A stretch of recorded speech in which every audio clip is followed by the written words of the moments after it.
I'm turning this vanity into these nightstands, and I'm going to show you exactly how I did it. First step, we have to clean the vanity. This was used for makeup, so it is covered in makeup, and I'm not exaggerating at all, but the paint was coming off as I was wiping it down, so I decided to whip out my heat gun to start bubbling up this paint so that I could scrape it off. This method of removing paint is so much easier than using something like Citrus Strip, but I will be using Citrus Strip on the feet because they're so ornate that it's way easier to use that to get in all the grooves to get as much paint off as possible. I'm going to be cleaning the hardware instead of replacing it. I'm using Barkeeper's Friend, and I'm literally just putting it all over, letting it sit for about a half hour, and then using a toothbrush to scrub it all off. Please wear gloves when you're doing this. This is a very drying product and can also give you a chemical burn. We're using a multi-tool to separate the two ends from the center of the vanity.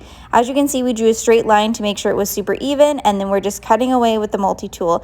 Underneath, there are some supports that we had to chop off. Then Kyle used a hammer to bang the top of it, and it finally started to separate. Now it's time to sand. I've had some questions about the sanding process, so I'm going to try to explain it as the best as I can. First of all, you want to sand in the direction that the grain goes. So there are two different grains on this side of this piece, so you'll see me sand in two different directions. Now I'm using a mouse sander, and that's just because it's the one that I have. You can totally use a circular sander or any other sander that you have. I'm using 80 grit, 120 grit, and 300 grit to make sure that it is super fine and smooth after I'm done sanding. The next thing we're doing is using Citrus Strip on the legs like I talked about before. This is going to get in all the grooves and crevices to make sure I get all the paint off. We're wrapping it with saran wrap, and then we left it for 24 hours, and I'm scraping everything off, getting all the gunkiness off, and then I'm going to be using steel wool and mineral spirits to wipe all of this off, and I'm also using a damp rag to get just all the leftover gunk. Both of these products are chemicals, so it's very important to be wearing gloves when you're doing this.